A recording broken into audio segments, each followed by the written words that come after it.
Hi friends, welcome back to Sri cooking recipes. ఈరోజు మన video వచ్చేసి మార్నింగ్ టిఫిన్లా కానీ లేదా ఈవినింగ్ స్నాక్స్లా కానీ చాలా ఇష్టంగా తినే పోహాని ఒకసారి ఇలా ట్రై చేసి చూడండి.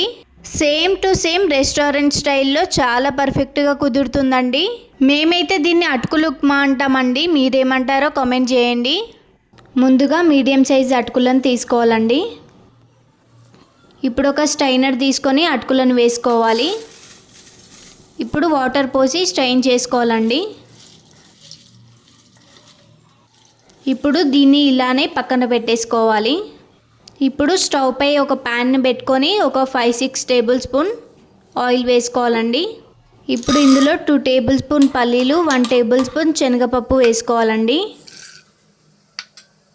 ఇప్పుడు వీటిని లైట్ గోల్డెన్ కలర్ వచ్చేదాకా వేయించి పక్కకు తీసుకోవాలండి.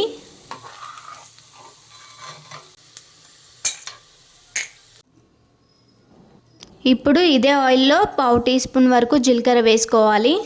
ఇప్పుడు మీడియం సైజ్ ఆనియన్ని కట్ చేసి వేసుకోవాలండి. ఆనియన్ లైట్ గోల్డెన్ కలర్ వచ్చాక ఇందులో 2-3 పచ్చిమిర్చిని కట్ చేసి వేసుకోవాలండి. అలాగే 2 రెబ్బల కలమాకుని వేసుకోవాలండి. ఇప్పుడు వీటిని 1 మినిట్ కలుపుకొని మనం ముందుగా వేయించి పెట్టుకున్న పల్లీలు శనగపప్పును వేసుకోవాలండి. ఇప్పుడు ఒకసారి కలుపుకొని ఇందులో 1/2 టీ స్పూన్ వరకు పసుపు వేసుకోవాలండి.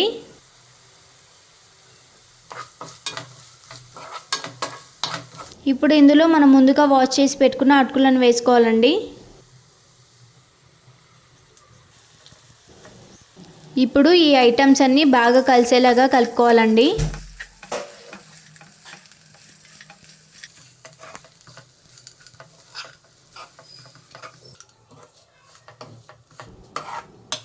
చూసారు కదండి, ఈ విధంగా కలుపుకోవాలి.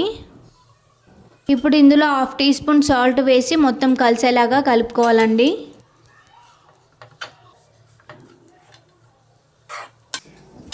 ఇప్పుడు ఇందులో సగం ముక్క నిమ్మకాయని పిండుకోవాలండి.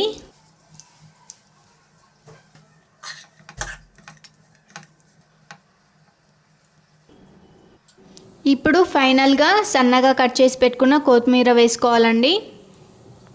కొత్తిమీర వేసుకోవడం వల్ల ఫ్లేవర్ చాలా బాగుంటుంది. చూసారు కదండి, టేస్టీ అటుకుల ఉప్మా రెడీ అయిపోయింది.